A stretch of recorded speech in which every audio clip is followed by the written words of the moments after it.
ठंडी हवाओं से भरी उस रात जब अजय ने समीर का घबराया हुआ फोन सुना तो उसे समझ आ गया कि कुछ गंभीर हुआ है।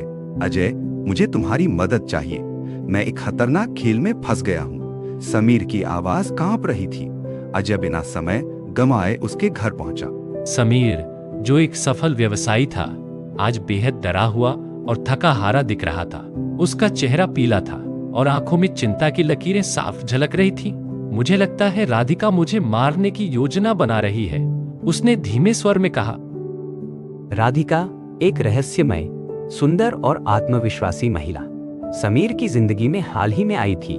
शुरू में सब कुछ सामान्य लगा, लेकिन जल्द ही उसके व्यवहार में अजीब बदलाव आने लगे। अजय को बात कुछ हद तक अविश्वसनीय लगी, लेकिन समीर के डर को देखकर उसने साथ देने का फैसला किया। दोनों ने मिलकर राधिका के अतीत की जांच शुरू की। खोज से पता चला कि राधिका का संबंध एक कुख्यात अपराधी से था, जो अब जेल में था, लेकिन उसकी गिरफ्तारी में खुद राधिका की बड़ी भूमिका थी। क्या अब वह अपराधी जेल से बाहर आकर राधिका से बदला लेना चाहता था, या राधिका खुद अपने अतीत के राज छिपाने की कोशिश कर रही थी?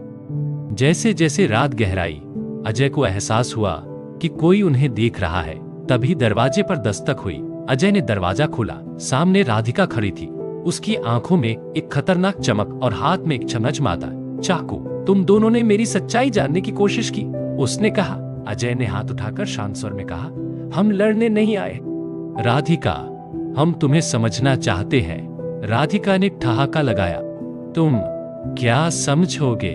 डैनी, क्या समझोगे? मैं अब एक शिकारी हूं। पर तभी अजय ने कुछ ऐसा कहा जो शायद राधिका ने कभी नहीं सुना था। राधिका की आंखें नम हो गई।